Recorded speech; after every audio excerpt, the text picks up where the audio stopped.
انہوں نے اپنے ہونے والے داماد کو بارات والے دن لیموزین گاڑی پہ ریسیو کیا، اور شیر کا جو پنجرا ہے وہ گاڑی کے اوپر رکھا گیا تھا، اس میں شیر تھا جو بند کیا ہوا تھا، اور اس شیر کے اوپر اپنے دولہے کے بیٹھنے کے انتظامات کیے گئے تھے داماد کے. اس صورت میں اس کو ریسیو کیا گیا. ہر باراتی کو گاؤں میں یا اس شہر میں بارات داخل ہونے سے پہلے ایک مہنگی ترین جو ہے وہ پراڈو گاڑی میں، زیڈ ایکس گاڑی میں ریسیو کیا گیا، یعنی کہ فی باراتی کے لیے ایک لگژری گاڑی وہ جو ہے مختص تھی.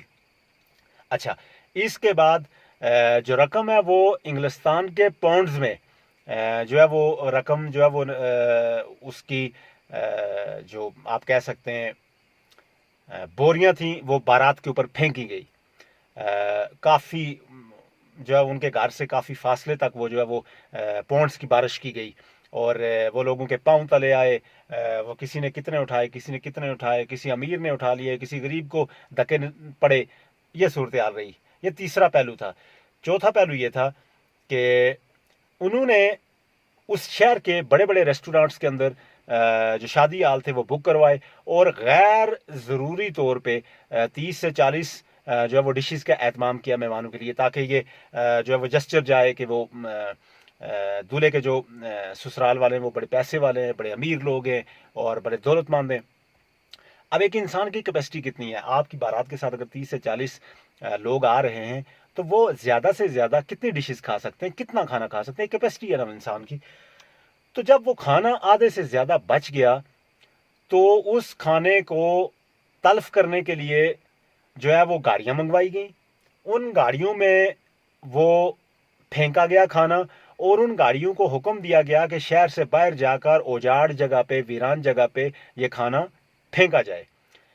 اب چند لوگوں نے اس کے اوپر لکھا بھی کہ انہی شادی ہالوں کے باہر اس وقت جس وقت کہ وہ شادی ہو رہی تھی کئی سو ایسے افراد گیٹ پہ کھڑے تھے جو کہ غریب، مسکین اور بھوکے تھے، اور وہ ریکویسٹ کر رہے تھے کہ اگر کھانا ہو تو ہمیں بھی دے دیں. یہ کھانا ان کو نہیں دیا گیا اس لیے کہ کہیں کیمرے کی سین کے اندر یہ نہ آ جائے کہ جس شادی ہال میں انہوں نے شادی کیا ہے وہاں باہر کوئی مسکین جو ہے وہ کھانا کھا رہا تھا. اس کھانے کو اس ہاؤسنگ سوسائٹی اپنا شادی ہال سے باہر دور جا کر ویرانے میں پھینکا گیا، جہاں شاید وہ چند کتوں نے یا چند پرندوں نے کھایا ہوگا مگر کسی انسان کے نصیب میں نہیں ہو سکا. اس کے علاوہ اور بہت سی مثالیں ہیں. میرپور آزاد کشمیر کے کچھ لوگ ہیں جو بہت امیر ہیں، انہوں نے اپنی شادیوں پر بہت غیر ضروری اخراجات کیے ہیں. یہ ساری روداد کہنے کا بنیادی مقصد یہ ہے کہ بطور قوم، بطور معاشرہ، بطور انسان ہماری ترجیحات کیا ہیں. یہ بڑی اہم چیز ہے. ہماری ترجیحات ہم بہت جلدی کہہ دیتے ہیں کہ جی ہمارے ملک میں یہ ہو رہا ہے، وہ ہو رہا ہے، کرپشن ہو رہی ہے، جھوٹ ہو رہا ہے، فراڈ ہو رہا ہے، دغا ہو رہا ہے، بےایمانی ہو رہی ہے، منافقت ہو رہی ہے. یہ سب چیزیں اپنی جگہ پہ. بحیثیت انسان، بحیثیت معاشرے کا حصہ آپ کا اور میرا جو وہ مائنڈ سیٹ کس قسم کا ہے، ترجیحات کیا ہیں. اگر بھارت کی ایک بیٹی بھارت کے غریبوں کے لیے 270 مکان اپنے جہیز کے پیسوں سے بنوا سکتی ہے، تو کیا پاکستان کا ایک بزنس مین اپنے اربوں روپے میں سے چند 100 لوگوں کو کھانا نہیں کھلا سکتا؟ وہ کھانا کہ جو شادی کے بعد بچا ہوا کھانا ہے. پھر آپ کیسے اس ملک کی خدمت کر رہے ہیں؟ آپ ڈیزرو ہی نہیں کرتے. آپ ایک اچھا معاشرہ، آپ ایک اچھا ملک، آپ ایک اچھا ویل اکنامک اسٹیبل کنٹری اور ایک اسٹیبل جو سسٹم ہے وہ ڈیزرو ہی نہیں کرتے. وہ اس لیے کہ ہم بطور قوم شارٹ مائنڈ لوگ ہیں. ہم لکی ڈرا کے ذریعے پیسہ کمانا بہتر سمجھتے ہیں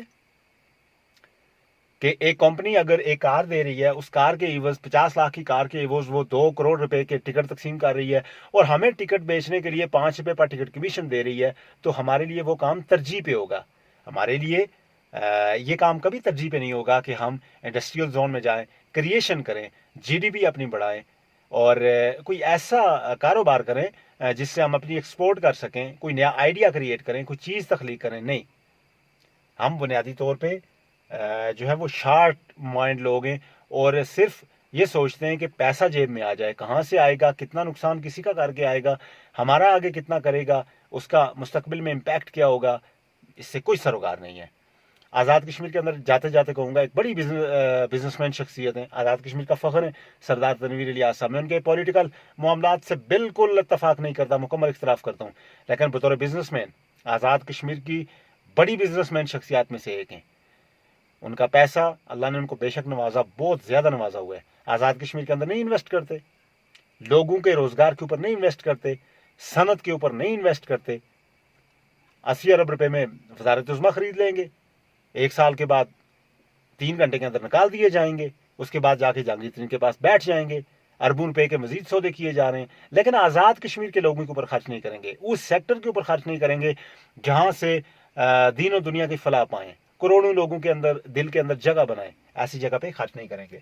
سو یہ بھی ایک جو ہے وہ ہماری ترجیحات، یہ بنیادی بیماری ہے ہمارے معاشرے کی۔ اپنی رائے کا اظہار ضرور کیجیے گا، اچھے موضوع کا انتخاب کیا کریں جس کے اوپر ہم بات کر سکیں، اور اپنی اچھی یا تعریفی تنقیدی رائے ضرور دیا کریں، اور جاتے جاتے ہمارا چینل سبسکرائب ضرور کریں۔ اس چینل کے اوپر انشاءاللہ آپ کو ہمیشہ تعمیری گفتگو اور دلچسپ چیزیں دیکھنے اور سننے کو ملیں گی۔ اپنا بہت سا خیال رکھیے، اللہ حافظ۔